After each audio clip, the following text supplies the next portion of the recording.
又想跟踢了一看，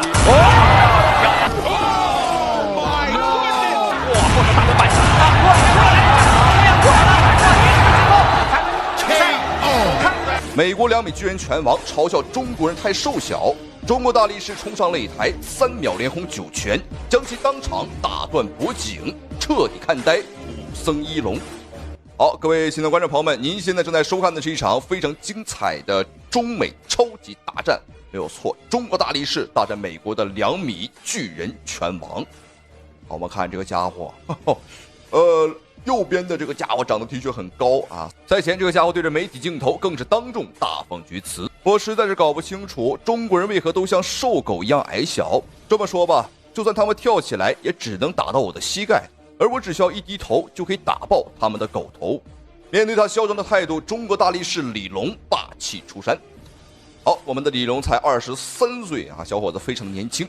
而对方的卢卡斯啊，眼前的这个美国特种兵巨人拳王呢，他已经是33岁，身经百战，有着极强的一个实战经验啊，所以说本场比赛我们的李龙呢还是要小心。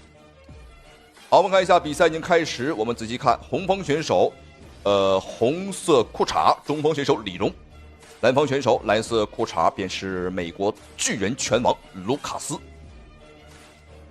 我们看双方，哦呦，一上来就扭打到了一块儿，看来今天李龙的这个火药味啊还是非常浓的。好，这场比赛凑成的因素，观众朋友们也是非常的有意思啊。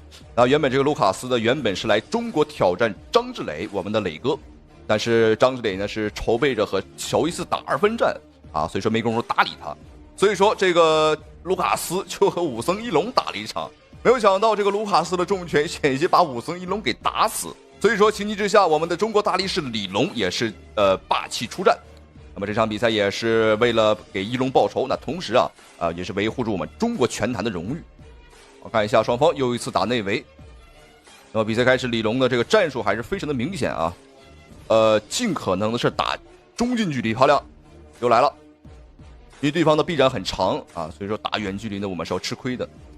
那么当时对方的卢卡斯是把武僧一龙的这个额头啊，打出了一个6公分的口子，没有办法，那武僧一龙只能是选择了弃赛投降。才一开始那个上勾拳的力量也是很足的。哎，李龙的出了低扫，你看他打完了拳以后，马上有一个膝撞在上面。你看他的头部的腰闪是吧？这个卢卡斯是灵活。哎，这个后手拳很危险啊！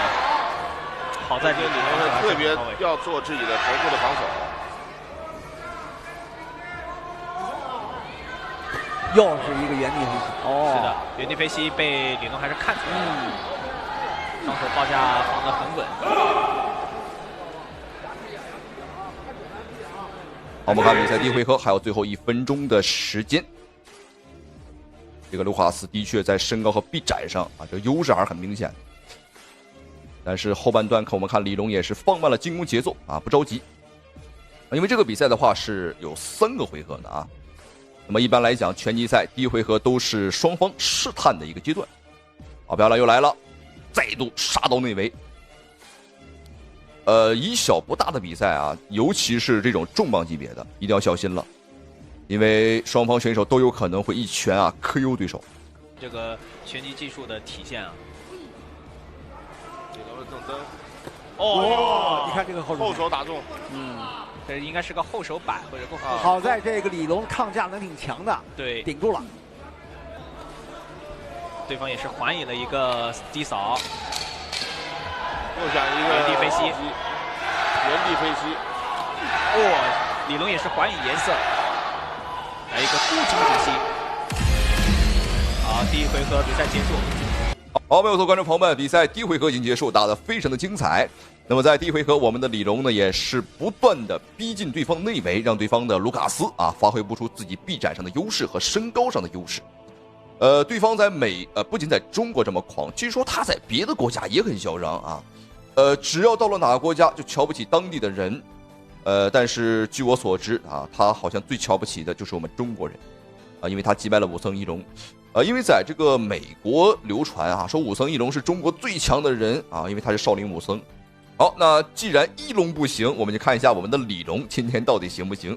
好，我们一起来看一下双方比赛第2回合的精彩表现，精彩的对局。因为对卢卡斯来说，因为被2次读秒，他要挽回来呀，必须得要在第3回 KO 李龙啊。对，卢卡斯现在感觉体能还是游刃有余啊。哎，迎击，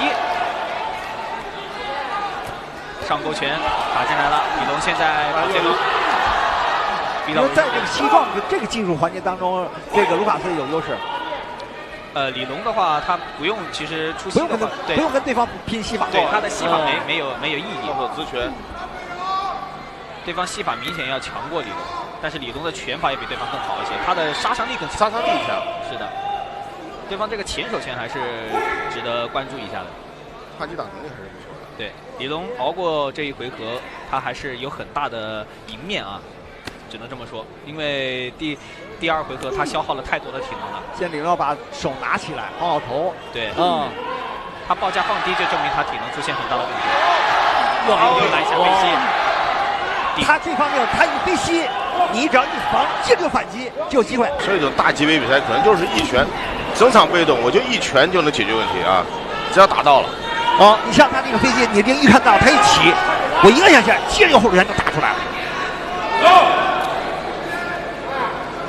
李龙在第3回合出拳的频次更低了。好，我们看一下比赛第2回合，双方已经过去了半回合的时间啊。那么李龙今天的状态的确不错，虽然说小伙子实战经验并不是很丰富啊，但是这个打起拳来，他的气势啊，绝对是不输对方的啊。好，我们看这个时候李龙还是在寻求一些个能够 KO 对方的机会。好，连续扫踢。扫踢是很难防的，但是李龙的这个扫踢呢，看起来并不是很厉害，啊，他还是拳法比较重的选手。好，李龙连续推进，把对方逼到笼边。好，小心对方飞机，哦呦，抓的就是你这个机会。我们看，卢卡斯已经是摇摇晃晃，李龙刚刚这一拳是打飞了对方，裁判也是毫不吝啬的送给了对方一次读秒。那么刚刚这一拳也是打出了水雾，我们看，汗水横飞，所以做了一个非常漂亮的。对，这样给李龙就机会了，给机会了啊！但是不要急，不要急。对，对方的前手刺拳的穿透性还是在的。哇，后手大轮摆，对，这样过来了，连续进攻，裁判终止比赛了。哇，观众朋友们，一波连续的重击，裁判终止了对局。没有错，2次读秒让对方彻底是失去了反抗的意识。好，我们来看一下这个精彩的 KO 回放，我们的李龙，哇哦，连续的重击打的这个特种兵拳王啊，脑袋像一个拨浪鼓一样啊，看得非常的解气。好，让我们再次恭喜，那同时也非常感谢屏幕前您的收看与支持。好了，咱们下期视频不见不散。这是什么情况？张志磊竟然被击倒了，还险些被现场裁判当场判负。这在张志磊的职业生涯当中绝对是屈指可数的存在。在赛后接受采访时，张志磊更是直言表态，这是他有史以来遇到过最强大、最危险的对手。好，各位观众朋友们，欢迎收看本场比赛这一场非常精彩的中美大战。好，我们来看一下眼前这名选手，便是今天的美方代表。我们看这个家伙黑得发亮啊，这个脑门啊都黑得发亮了，像个灯泡一样。不过此人的来头呢，的确是不简单。据说呢，他是拳王泰森的亲传大弟子啊，得意门生胡安古德。好，那最近这个胡安古德呢，的确是风头正旺啊，有着一个6连胜的战绩。那为了这个冲击7连胜，这个家伙表示说呀，我得挑个软柿子捏。包括他的团队啊，也告诉他，你也挑个软的啊，挑一个最好打的，100%能赢的。好，那观众朋友们，您猜他挑了谁？没有错，他挑了我们眼前的中国巨人张志磊。好，中国巨兽张志磊，1983年出生于我们中国河南省的周口市，而且在2008年时，张志磊呢还拿到过一块奥林匹克，也就是奥运会的银牌。当时因为一些小插曲导致呢这个错失金牌。但是今时不同往日，张志磊呢虽然说当年错失了金牌，而现在的他已经成为了世界冠军。虽然说现在我们看张志磊已经是世界冠军了，但是他一路以来的艰辛历程啊，那是相当之难。再一个，被黑人和白人统治了数百年的重磅级别拳坛呢，他单枪匹马的杀到了世界之巅，真的是很厉害啊，不得不敬佩他。好，观众朋友们，闲话少说，我们看一下，哇，双方不比还好，哈哈。一比的话，对方的确是啊，从一个5大3粗的壮汉，站在张志磊的面前，好像是一个未成年的小孩啊，好像是个小学生。好，没有错，比赛开始，让我们看一下黑方选手红色战袍，中方选手张志磊，红方选手黑色裤衩啊，来自于美国的选手胡安古德。双方的这个身高差距上的确是很大啊，而体重上差不多都是125公斤。所以说对方看起来的话可能会更加的敦实啊，好漂亮，前后手的组合。张志磊并不是很擅长打这个组合连击啊，他更比较擅长打这种高质量的单击。对方的这个战术啊很明显，那么贴过来和张志磊打内围上的一些个碰撞。那很显然，这是一个相对来讲比较怂的打法。而赛前这个家伙表示说啊，这个捏死张志磊就跟捏死一个柿子一样简单啊。好，你看又来了。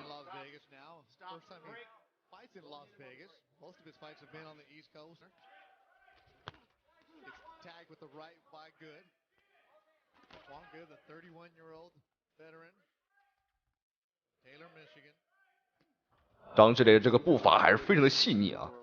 实际上现在的重磅级别选手呢，不像当年了啊，很多是非常笨的。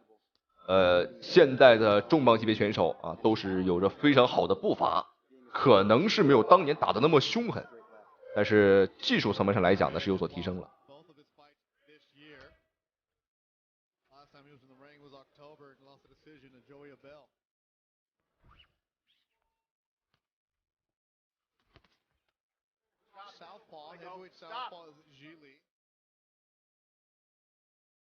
裁判给到了对方一次警告，那让对方呢是不要过多的进行这个搂抱啊，又来了，又想搂，这个家伙是怎么拿到6连胜的啊？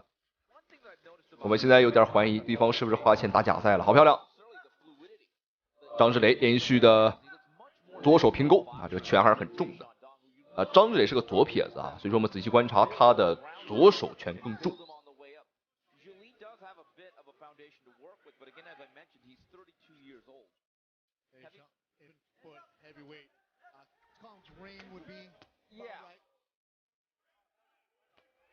好，最后30秒钟的时间，难得能看到张志磊打得这么灵活啊。我们看他的出拳频率以及他的摇闪的频率都很高。因为这场比赛张志磊不需要担心体能上的问题，因为他不再是什么8回合或者说12回合，而是一场4回合的对局。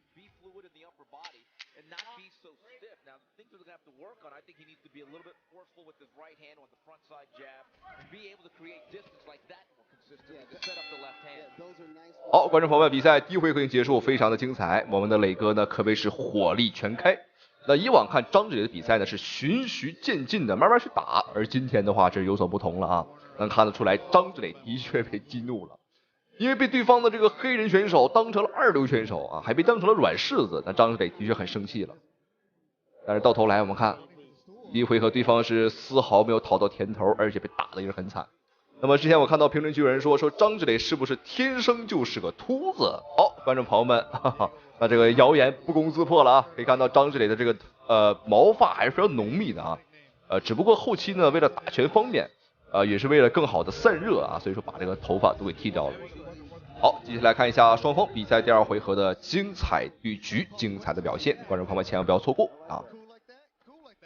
那对方不出意外的话，应该还是会采取这个贴身这个家伙甚至想抓我们啊，要小心，这是一场拳击赛啊，并不是综合格斗比赛，这里是没有摔跤的。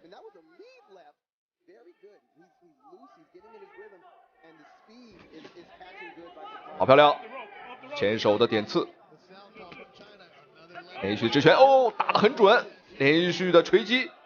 那么刚刚长达5秒钟的一个进攻啊，对方是完全没有做出任何的反击。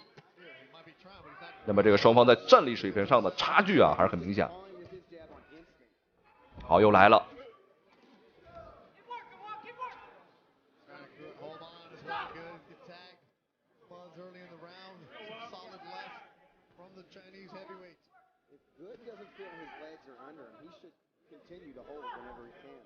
好漂亮，张志磊的前后手组合，这个拳打起来是很快啊。而且我们仔细听能听到现场啊张志磊这个拳击的声音啊也是非常的清脆。那么目前来看，对方可以说完全不是张志磊对手啊。我觉得本场比赛哦漂亮，又是连续的组合连击，很难招架得住啊。好，比赛的第二回合已经过去了一半的时间，对方依旧是没有拿出一个比较有效的战术。张志磊的话是一次又一次的用自己的前后手点刺对方啊，漂亮，再来，哇哦，就光是这个点刺啊，对方就有点招架不住了。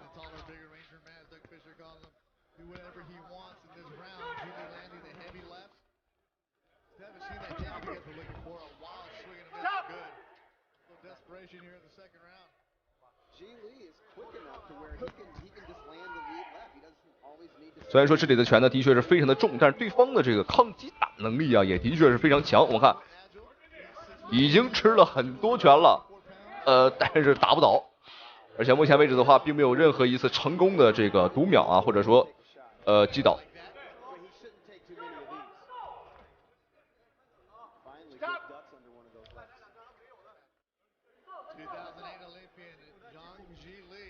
还有最后30秒钟的一个时间。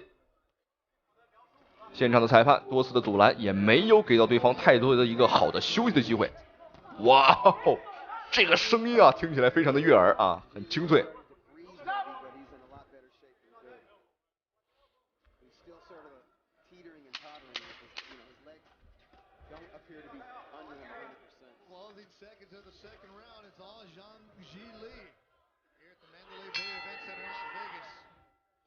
好，各位观众朋友们，比赛第二回合已经结束。那么这场比赛，如果说第一回合对方挺惨，那么第二回合就是相当之惨了啊！被张志磊的这全方位，3分钟的吊打，对方的出拳次数跟反击次数呢，可以说是屈指可数，几乎是没有任何反抗的余地。那并不是他不想，而是说面对张志磊这个强大的压迫力以及超长的臂展，他是没有反击的空间的。好，让我们一起来看一下双方比赛第3回合的精彩表现，精彩的对局。ability to accelerate a little bit, and most of all, we talked about this at length. He's very relaxed there, and that's a very difficult thing for most big men to be.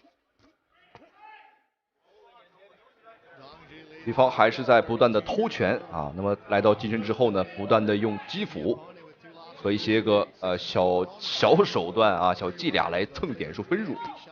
那么这个的确啊，是张志磊是不屑于去这么打的。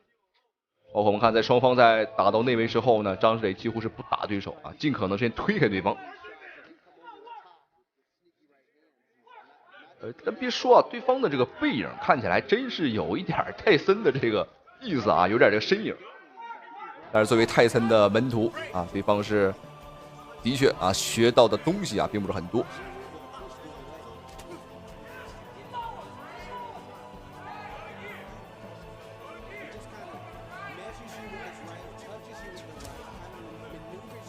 这一回合张志磊的话，进攻节奏上是放慢了一些，尽可能是抓一些个好的时机。因为在前2回合呢，的确是打的相对来说啊，太凶了。而且我们看张志磊这个时候的大喘气的状态已经出现了啊。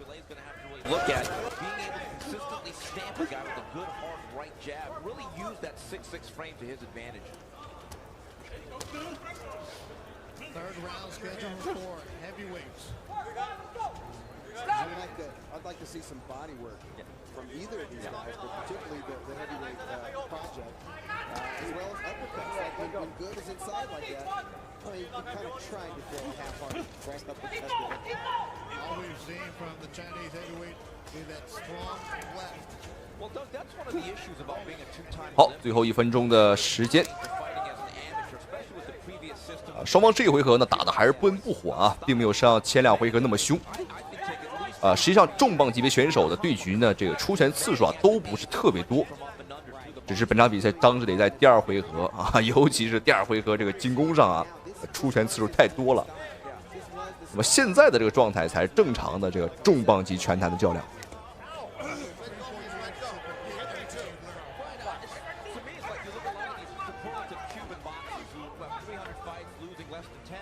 They're great at doing a certain thing, which is to win points, win fight point by point. But they don't necessarily. 那么，即便本场比赛裁判对对方的这个黑人选手进行了多次警告，但是对方仍然是不为所动啊。你看，抓住每一次能够搂抱张志磊的机会。本场比赛双方也是缠缠绵绵啊，打的是你侬我侬。好，没有错，观众朋友们，3回合的苦战已经结束了。那么在第3回合，张志磊呢是放慢了节奏，那感觉应该是要为第4回合做一个铺垫了啊。所以说，观众朋友们千万不要错过啊，大概率在第4回合，张志磊有可能要 KO 对手了。那也是本场比赛的最后一回合了，千万不要错过。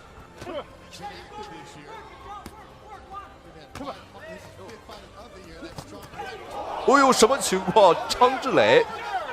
那么比赛开始第4回合，张志磊竟然被对手打倒了一次，要小心。这是重磅级别的较量，所以说双方呢都是有重拳。而张志磊看起来的话问题不大，要稳住。本场比赛还有最后的2分钟的时间就要结束了，而对方的黑人选手通过击倒张志磊之后呢，对方发现了有机会有希望。所以说我们看现在这个家伙也开始了主动的进攻。那这个阶段的话，双方的体能呢都是下滑的很明显了。而且通过一次击倒，张志磊这边也是有所防备啊，所以说对方想再次击倒张志磊几乎是不可能了。而且张志磊也很聪明，也是主动像对方一样加强了这个搂抱。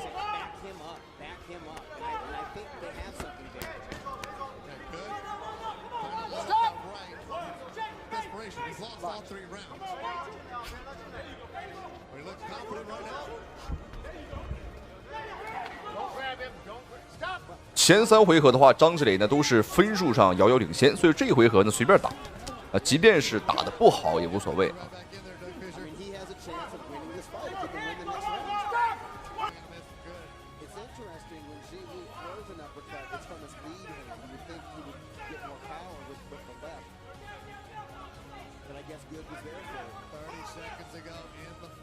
好，最后30秒钟的时间，双方对方已经是累得不行了。那么双方在最后一回合，你看这个搂抱的时间非常之多。好漂亮，张志磊左手的重击，好漂亮，再一次。实际上这一回合双方如果说没有那一次击倒的话，张志磊的分数还是要更高因为对方虽然说出拳了，但是打得非常的烂啊。好，观众朋友们，本场比赛终于结束真的是有惊无险。虽然说在比赛的过程当中呢，发生点小意外张志磊在第4回合呢开局被击倒了一次，但是应该是没有问题，因为在本场比赛的前3回合呢，张志磊的优势那是相当的明显了。好，让我们恭喜我们的中锋选手张志磊获得了本场比赛最终的胜利，打得非常的精彩，非常的给力。好，那同时也非常感谢屏幕前您的收看与支持。好了，咱们下期视频不见不散。给我狠狠的揍他，狗娘养的！比赛结束。注意看，中国擂台发生了一起惨绝人寰的命案。日本拳王扬言要打死中国选手，不料反被新疆小伙一拳打到重度昏迷。赛后抢救人员表示，根本就不活，就算救活了，也顶多算是个植物人。好，各位亲爱的观众朋友们，欢迎收看本场比赛这一场非常精彩的中日大战。这场比赛的举办地点呢，正在我们中国而且这个赛事方的举办目的呢，好像说是什么纪念中日友好50周年，哈哈。但是实际上准备参赛的中方选手呢，早已经是摩拳擦掌，等待日本选手来送死甚至我们赛事方有的这个把急救车担架以及棺材都准备的一应俱全，非常的全面。好，我们来看一下，首先登场的选手，他的名字叫做金子健来自于韩国的一个选手。他每天4点钟起床，起得比鸡早，睡得比狗晚，就是为了高强度锻炼有人问他为什么要这么做他表示说自己最大的梦想就是亲自来到中国，打死一个中国人。好，没有错，他真的是很猖獗，但是总感觉他的名字不像一个日本人感觉好像个韩国人。好，接下来有请我们的中方选手，他穿了一个非常神秘的战袍代表我们中国红，他就是来自于中国新疆的选手乌兰托勒哈兹。好，观众朋友们，据说这一次举办的赛事方啊，我们中方的代表人物已经是暗地里开会了啊，和这些个中国选手开会说呢，谁要是能够把日本选手打废啊、打残，或者说打去西天啊，奖金300万，没有错啊，打得越狠，奖金越多。好，我们一起来看一下双方的数据面板，双方在身高和臂展上几乎是差不多，年龄上是差了6岁，战绩上也差不多啊，对方的话是略好一点。但没有关系啊，中国选手一旦碰到了日本人，那这个状态和这个感觉啊和实力啊都会大幅度增长。具体为啥我也不清楚。那也许抗日这个设置啊，是我每一个中国人的出场设置。好，比赛开始了，来看一下，我们仔细看，穿着白色战袍、黄色拳套的选手呢，便是中方选手乌兰。那么蓝色拳套的小杂毛啊，黄色裤衩，他就是金子健。哦，这个名字听起来越听越不顺耳啊！金子还能健，哈哈，不太好听啊，不太吉利。哎呦，这个乌兰的拳很快啊，感觉对方的日本选手都没有反应过来。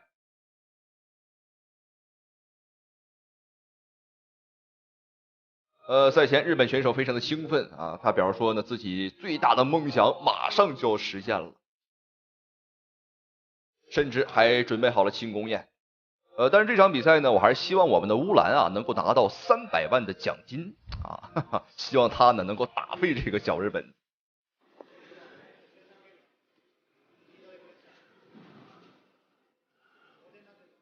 乌兰摇晃出击。他们之间已经打过一场比赛了，对于对手的特点都比较了解，所以说也没有什么可以等的，直接上来就，前手摆拳非常好。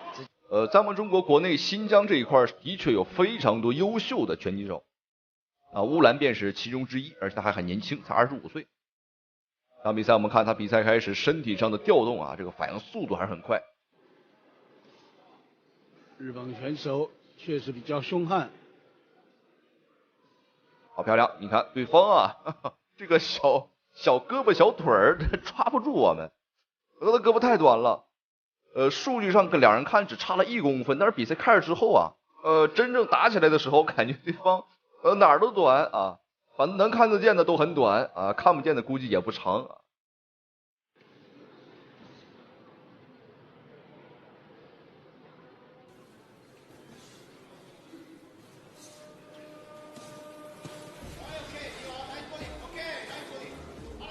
好，乌兰的防守相当好。刚刚乌兰的这个防守做的不错，连续顶住了对方的这个进攻。实际上我们肉眼也能看得出来啊，这个小日本子他的拳法力道很弱啊，这个拳头软绵绵的，要速度没速度，要力量没力量。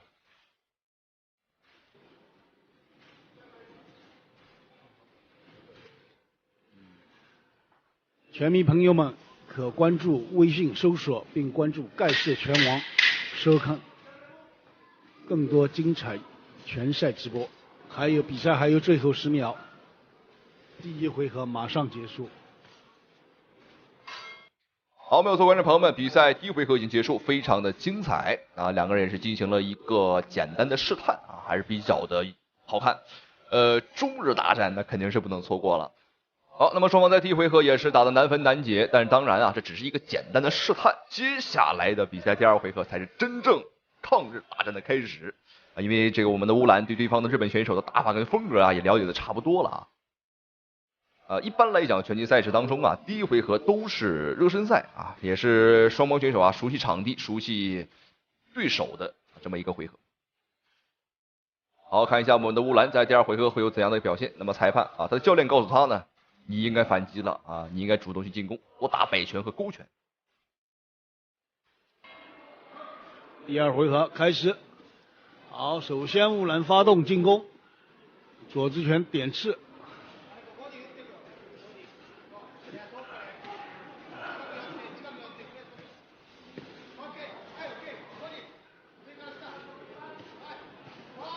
好的，日本拳手也展开了进攻，两个都在中近距离。好，啊，乌兰的这个一组打得非常出色。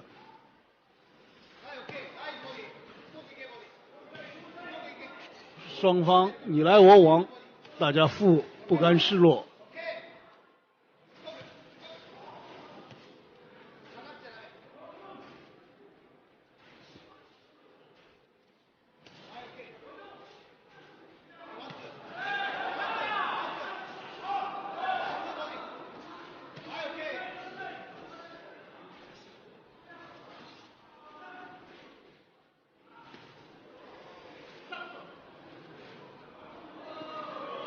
哎，这下日本拳手打了后脑，这是规则不允许的。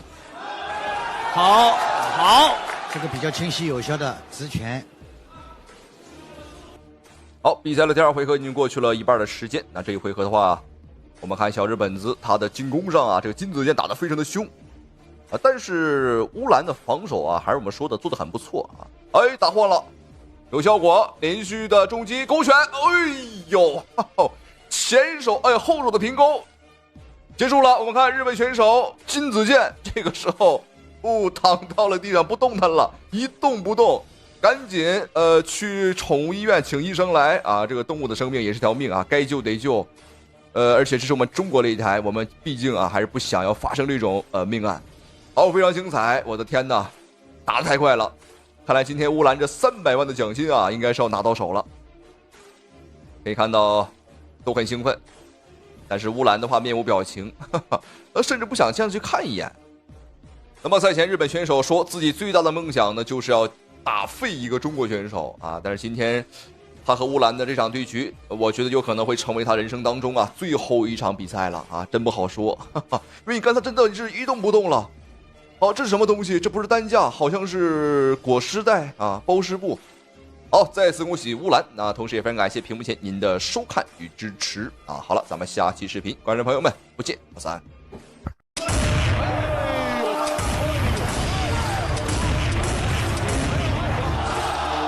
2米高的英国巨人拳王被中国大力士全场暴打，连续4次击倒在地，险些被当场打死。这个黑人选手非常的嚣张，在赛前的发布会现场，竟然对着媒体镜头比划出抹杀的动作。头脑简单、四肢发达的他，更是凭借着强壮的肌肉和极具破坏性的低扫，横扫了整个欧洲拳坛，所以根本就看不起中国人。赛前更是对着媒体镜头嚣张狂言：“中国人在我的眼里就是一帮矮小的侏儒。这么说吧，我一根小拇指都能秒杀中国人。”嚣张的态度彻底点燃了中方选手的怒火。来自于中国的天山巨炮阿斯哈提首当其冲，向他发起了挑战。他是中国重磅级拳坛的大哥，连张志磊都对他的重拳赞不绝口。18战绩28场比赛当中，有20场是 KO 对手，是当之无愧的 KO 男神。曾经在擂台上把韩国选手的脑袋打出鹅蛋大的血包，干趴在地，还把日本光头加诺南重拳打断手臂，看呆全场老外。好，各位观众朋友们，欢迎收看本场比赛这一场非常精彩的中英大战。好，我们看首先登场的这个大老黑没有错啊，来自于英国的巨人拳王丹尼尔·萨姆，身高2.23米啊，这个身高的确是非常的恐怖了啊。好，那么接下来有请我们的中方选手，人送外号天山巨炮的阿斯哈提。好，那人送外号天山巨炮，为什么啊？因为他来自于新疆，而且他的重拳啊 KO 率相当之高了，在过往的比赛当中啊，有着80%以上的一个 KO 率。曾经更是一拳把日本选手加诺南的这个手臂啊一拳打断。可以说那场比赛把全场的老外都给看呆了啊！因为阿斯哈提，没有人想到他的拳会这么重啊，把一个拳男小钢炮打断了手臂。好，本场比赛马上开始了，对方的英国拳王在身高上的确是有优势啊，这个家伙长得很高。赛前对方的这个人高马大的英国选手呢也非常的猖獗啊，他表示说呢，这个自己是参天大树，我们中方选手在他的面前都是小侏儒，他跪下来都能吊打中国选手。哇，观众朋友们，他说他跪下来都能打我们啊！好，比赛开始了，对方的确长得非常的粗犷。好，我们仔细看一下，红方选手阿斯哈提，蓝方选手这个大老黑就是丹尼尔·萨姆。好，对方还好是萨姆啊，并不是什么萨达姆。那当然，他们都是挺恐怖的啊，都是恐怖分子。是的，而且肌肉类型看起来非常不错啊。哦，漂亮，很快前手刺拳。对，阿斯哈提这个拳击功底啊，从这一拳当中啊，你看，变化哟，哎呦，高手，对手的这个整个的身体条件、身形决定了控制范围。你看，对，腿啊，控制距离啊，对，控制距离非常大。近些年这个这种超重量级的选手的这个他们的技术动作啊、频率啊，就是我感觉是越来越协调越快。是的，这就是一些大级别运动员随着竞技技术的发展啊，对自己身体的调节以及某些训练的加强。是的。过去呢，我们看到大级别运动员更多只是力量，而现在一看，像王老师所讲，其实不仅是力量本身了，技术呀以及协调性都有。对，他们的训练体系更完善一些。对。我们看这个萨姆这个腿法的控制还是不错啊。是的，一直没有和阿斯哈提打中近距离，还是拿这个腿法在控制。你看，低手。好，比赛过去了一半的时间。对方的这个萨姆啊，他的腿法很厉害。而且在过往的比赛当中，他凭借着腿法呢是 KO 了非常多的选手，而且是横扫了欧洲拳坛啊。所以说本场比赛阿斯哈提千万要小心，要注意啊，因为是8人赛啊，如果晋级的话还要再打下一轮。对，你的支撑腿要注意。哎呦，这个是一个读秒啊，不是读秒，是失去重心。阿斯哈提发力了。突然之间，阿斯哈提就开始发力啊！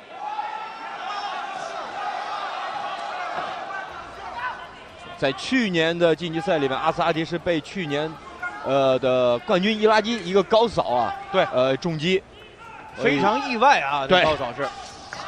今年要注意啊！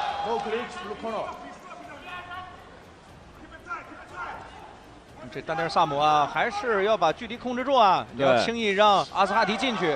他这个拳法的优势就发挥出来了。现在看这个萨姆打这拳啊，相对来说还是中远的拳。一进去之后，你看进去之后他没有换拳的能力。这个丹尼尔·萨姆这个面部对拳的反应稍微有点过激啊。对，你看还是对，爆头，没有换拳能力。你看，对，腿法控制不错，但一到中近的时候过于紧张了。好，各位亲爱的观众朋友们，比赛第一回合已经结束，非常的精彩，不愧是天山巨炮。那么阿斯哈提在第一回合用自己的重拳呢，把这个萨姆啊打的确实是很惨，对方也是被一拳打飞，但是很可惜啊，没有 KO 啊，也说明对方的这个抗击打能力啊，的确也很强了。好，那么接下来看一下双方比赛第2回合的精彩对局。那么阿斯哈提呢，实际上是一个慢节奏型的选手啊，他的出拳次数并不是很多，但是每一拳呢都很重啊，都是重达千斤。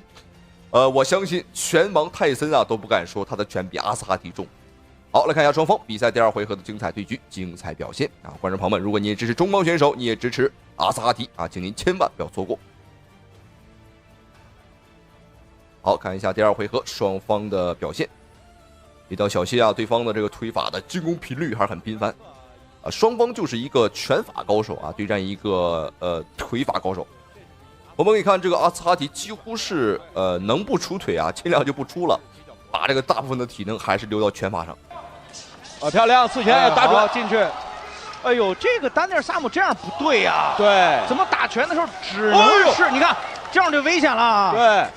你看，他只能打单个1个到2个的这种迎击或者反击动作，再多。他就只顾爆头了，是，所以对于阿斯哈提来说，你要控制这个节奏，打进去以后，怎么在他防守的时候，把他这个防守打散掉。对，他就是所谓的这个你来我往。你看他没有这个你来拳法上没有你来我往的能力，他只有在第一下，不管是腿也好，还是1个拳到2个拳也好，只有那一下。对，打准阿斯哈提，哎呦，这拳打透了。哦呦，观众朋友们，什么情况？我们看这个萨姆整个人有点蒙圈了，因为这个没有想到又被打倒一次。这个大级别的比赛啊，重磅级的比赛，看着的确是过瘾。好，我们看漂亮，又是个迎击，阿斯哈提想要一鼓作气拿下对手，但是要小心，一定要提防对方啊有可能要反击。像大重量级别这种选手，他的这个重击能力呢是很强的啊，不一定非得说打到下巴上才能击倒。你像阿斯哈提啊，可以说是打到对方的任何一个部位都有可能会打翻对方。哎呦，这个打的就是头的侧部。对，而且其实刚刚这一拳并没有完全用自己拳锋最有杀伤力的位置打中啊。对，就能够，这就是大级别的魅力。7、8。我看看啊，第二局里面已经2次了。这一拳，哎呦，现在直接结束了，结束了。好，观众朋友们，非常的精彩。本场比赛仅用时2回合的时间啊，2回合不到的时间，阿斯哈提呢连续4次击倒对方，被裁判终止了对局。那比赛规则很简单，如果你在一个回合呢把对手击倒3次，那么这个比赛会直接判负。那本场比赛就是这么一个逻辑啊。而且阿斯哈提本场比赛不仅仅代表自己，也是证明了我们中国人的实力啊，把这个不知天高地厚的大老黑狠狠的暴打了一通。然后恭喜阿斯哈提呢，同时非常感谢屏幕前您的收看与支持。好了，咱们下期视频，观众朋友们不见不散。裁定比赛结果，红方选手在第2回合2分09秒 TKO 获胜 ，and winner the red corner 1 by technical knockout。